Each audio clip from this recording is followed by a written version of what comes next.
अमरावती जिल्ह्यातील रोहणखेड गावात स्मशानभूमीच्या वापरावरून वाद चिघळला आहे।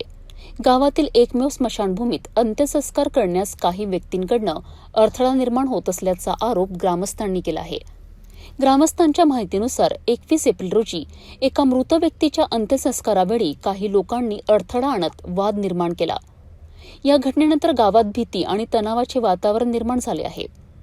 एखाद्या व्यक्तीचा मृत्यू झाल्यास अंत्यसंस्कार कुठे करायचे असा संतप्त सवाल ग्रामस्थांनी उपस्थित केला आहे। या पार्श्वभूमीवर ग्रामस्थांनी थेट जिल्हाधिकाऱ्यांकडे निवेदन सादर करत तातडीने हस्तक्षेप करण्याची मागणी केली आहे।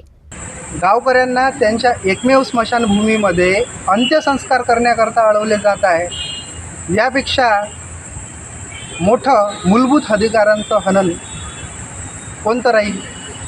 खेड्यागावातील लोकांना आज AIच्या युगात साधे रस्ते नाहीत, पाणी नाहीत व त्यांना मूलभूत अंत्यसंस्कार जे की एक फार अत्यंत बेसिक अशी गोष्ट आहे त्यासुद्धा सुविधेपासून वंचित केले जात आहे।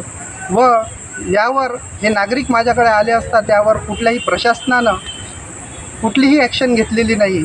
करिता आम्ही आज इथं कलेक्टर ऑफिसमध्ये कलेक्टर साहेबांना निवेदन देण्याकरता आलेलो आहे व ज्या झालेल्या अडवणुकीबद्दल व भविष्यात तिथं जर कुठला व्यक्ती मृत्यू झाला तर त्याचा अंत्यसंस्कार कुठे होईल व त्यामध्ये कुठला वाद व भांडण निर्माण झाल्यास याला प्रशासन व कोण जबाबदार राहील याकरता व याचा जाब विचारण्याकरता आम्ही जिल्हाधिकारी कार्यालयात आलेलो आहे। गोष्ट अशी आहे दादा का मी माझं वय समजा 52 वर्ष झाले आहे आणि आमच्या गावात कोणत्याच प्रकारची स्मशानभूमी याच्या अगोदर रेकॉर्डला आहे, पण तिथं नेहमी अडवण्याचा प्रयत्न करत आहे।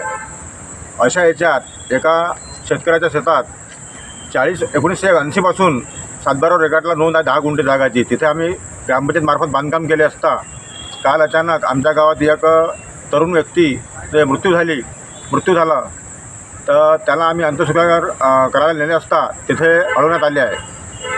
तर आम्हाला हा प्रश्न पडला का आम्ही त्या प्रेताला न्याव कुठं, बाकी कुठेच जागा नाही आहे। तर याच्यात जर समजा चंगराचंगरी झाली, काही भानगड झाली, उद्या त्याला जबाबदार कोण राहणार असा माझा प्रश्न आहे।